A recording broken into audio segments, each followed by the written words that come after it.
Leitura da Bíblia em um ano, dia 99. Hoje leremos Josué capítulos 5 e 6, Salmo 99 e Atos capítulo 23. Josué capítulo 5. Sucedeu que, ouvindo todos os reis dos amorreus que habitavam deste lado do Jordão ao ocidente, e todos os reis dos cananeus que estavam ao pé do mar que o Senhor tinha secado as águas do Jordão, de diante dos filhos de Israel, até que passamos, desmaiou-se-lhes o coração, e não houve mais alento neles, por causa dos filhos de Israel. Naquele tempo, disse o Senhor a Josué: faze facas de pederneira e passa de novo a circuncidar os filhos de Israel.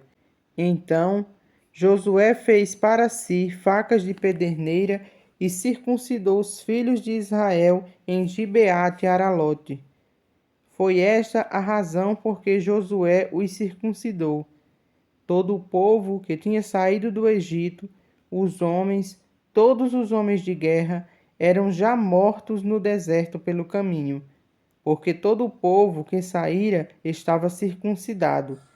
Mas a nenhum deles que nascera no deserto pelo caminho, depois de terem saído do Egito, havia o circuncidado. Porque 40 anos andaram os filhos de Israel pelo deserto, até se acabar toda a gente dos homens de guerra que saíram do Egito, que não obedeceram à voz do Senhor, aos quais o Senhor tinha jurado que lhes não havia de deixar ver a terra que o Senhor, sob juramento, prometeu dar a seus pais, terra que emana leite e mel. Porém, em seu lugar, pôs a seus filhos. A estes Josué circuncidou, porquanto estavam incircuncisos, porque não os circuncidaram no caminho. Tendo sido circuncidada toda a nação, ficaram no seu lugar no arraial até que sararam. Disse mais o Senhor a Josué: hoje removi de vós o opróbrio do Egito, pelo que o nome daquele lugar se chamou Gilgal até o dia de hoje.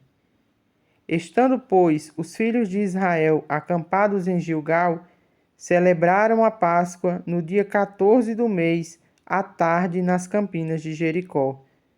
Comeram do fruto da terra, no dia seguinte à Páscoa, pães asmos e cereais tostados, comeram neste mesmo dia. No dia imediato, depois que comeram do produto da terra, cessou o maná e não o tiveram mais os filhos de Israel. Mas naquele ano comeram as novidades da terra de Canaã. Estando Josué ao pé de Jericó, levantou os olhos e olhou.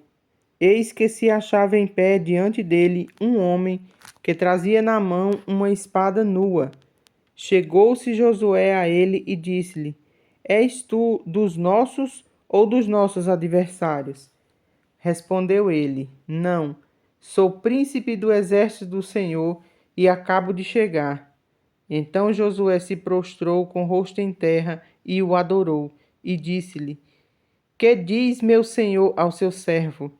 Respondeu o príncipe do exército do Senhor a Josué: descalça as sandálias dos pés, porque o lugar em que estás é santo. E fez Josué assim. Josué capítulo 6. Ora, Jericó estava rigorosamente fechada por causa dos filhos de Israel. Ninguém saía nem entrava. Então disse o Senhor a Josué: olha, entreguei na tua mão Jericó, o seu rei e os seus valentes. Vós, pois, todos os homens de guerra, rodeareis a cidade, cercando-a uma vez, assim fareis por 6 dias. 7 sacerdotes levarão 7 trombetas de chifre de carneiro adiante da arca. No 7º dia, rodeareis a cidade 7 vezes, e os sacerdotes tocarão as trombetas. E será que, tocando-se longamente a trombeta de chifre de carneiro, ouvindo vós o sonido dela, todo o povo gritará com grande grita, o muro da cidade cairá abaixo, e o povo subirá nele, cada qual em frente de si. Então Josué, filho de Num, chamou os sacerdotes e disse-lhes: Levai a arca da aliança e 7 sacerdotes. Levem 7 trombetas de chifre de carneiro adiante da arca do Senhor. E disse ao povo: Passai e rodeai a cidade, e quem estiver armado, passe adiante da arca do Senhor. Assim foi que, como Josué dissera ao povo, os 7 sacerdotes, com as 7 trombetas de chifre de carneiro diante do Senhor, passaram e tocaram as trombetas, e a arca da aliança do Senhor os seguia. Os homens armados iam adiante dos sacerdotes que tocavam as trombetas. A retaguarda seguia após a arca e as trombetas soavam continuamente. Porém ao povo ordenara Josué, dizendo: Não gritareis, nem fareis ouvir a vossa voz, nem sairá palavra alguma da vossa boca, até o dia em que eu vos diga: gritai. Então gritareis. Assim, a arca do Senhor rodeou a cidade, contornando-a uma vez. Entraram no arraial e ali pernoitaram. Levantando-se Josué de madrugada, os sacerdotes levaram de novo a arca do Senhor. Os 7 sacerdotes que levavam as 7 trombetas de chifre de carneiro diante da arca do Senhor iam tocando continuamente. Os homens armados iam adiante deles, e a retaguarda seguia após a arca do Senhor, enquanto as trombetas soavam continuamente. No segundo dia, rodearam outra vez a cidade e tornaram para o arraial. Assim fizeram por 6 dias. No 7º dia, madrugaram ao subir da alva, e na mesma sorte rodearam a cidade 7 vezes. Somente naquele dia rodearam a cidade 7 vezes. E sucedeu que na 7ª vez, quando os sacerdotes tocaram as trombetas, disse Josué ao povo: Gritai, porque o Senhor vos entregou a cidade. Porém, a cidade será condenada, ela e tudo quanto nela houver. Somente viverá Raabe, a prostituta, e todos os que estiverem com ela em casa, porquanto escondeu os mensageiros que enviamos. Tão somente guardai-vos das coisas condenadas, para que, tendo-as vós condenado, não as tomeis, e assim torneis maldito o arraial de Israel e o confundais.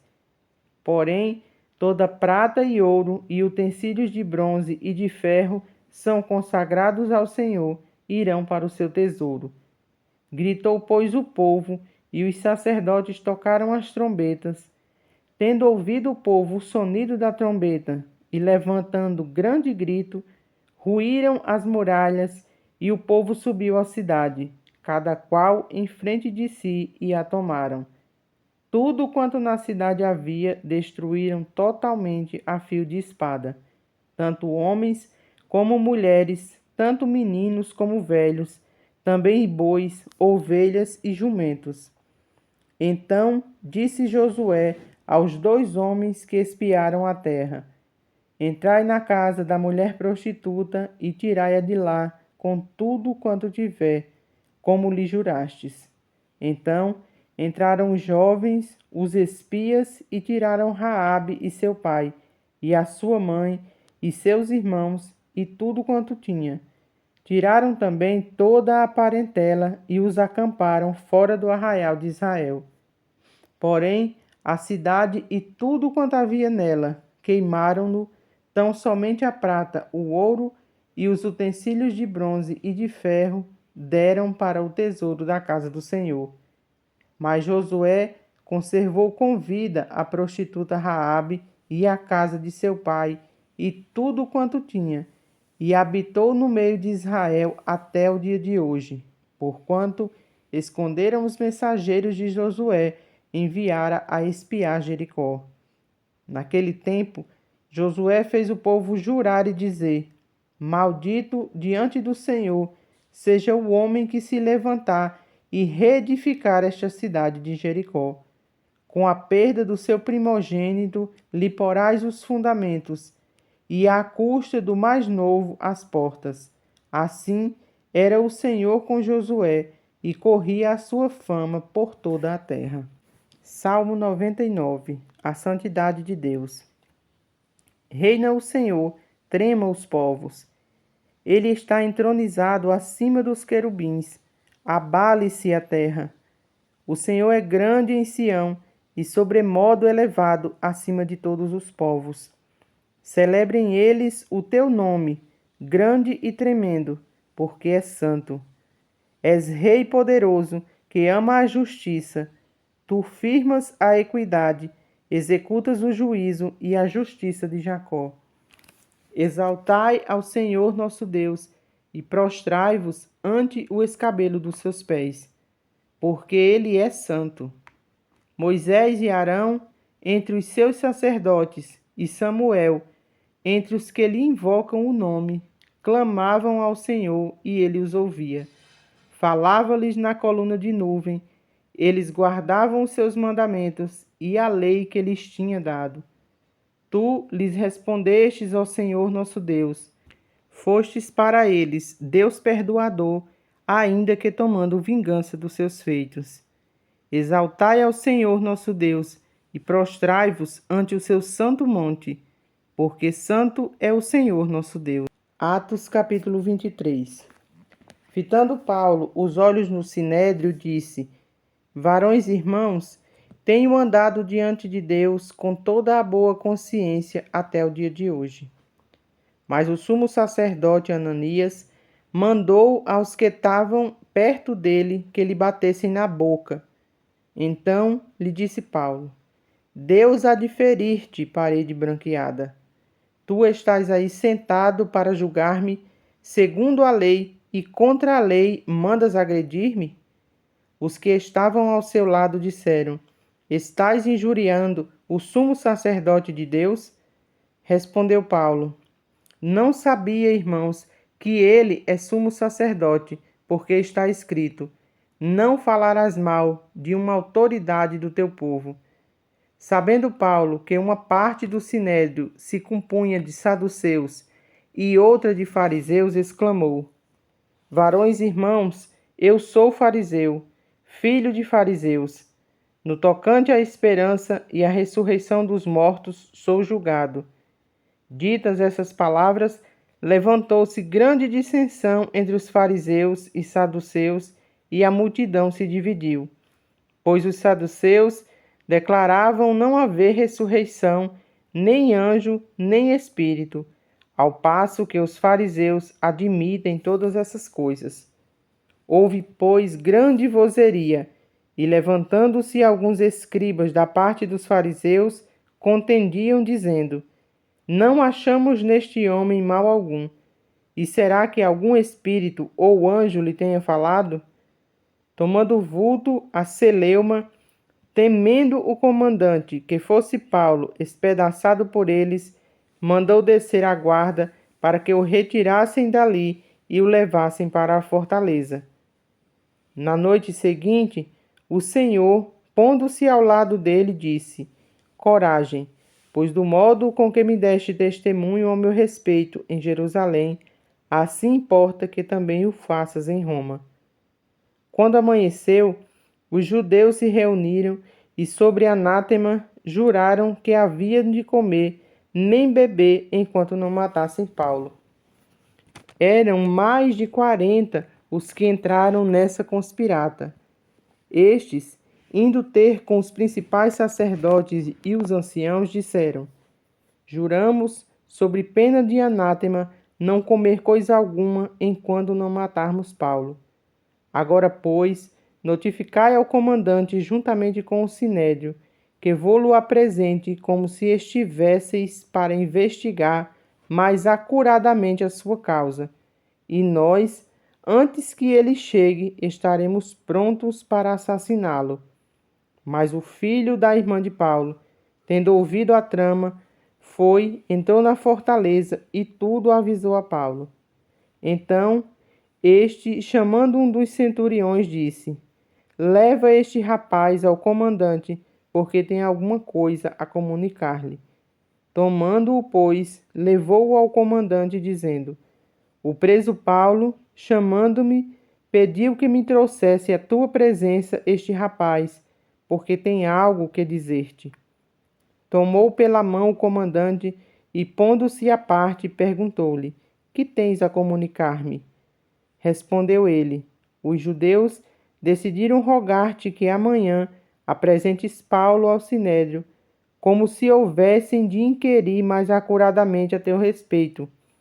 Tu, pois, não te deixes persuadir, porque mais de 40 entre eles estão pactuados entre si sobre anátema, de não comer nem beber, enquanto não o matarem. Agora estão prontos, esperando a tua promessa. Então o comandante despediu o rapaz, recomendando-lhe que a ninguém dissesse ter-lhe trazido essas informações.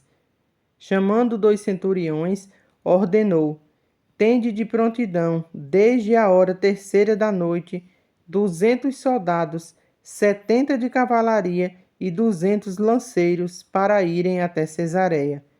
Preparai também animais para fazer Paulo montar e ir com segurança ao governador Félix.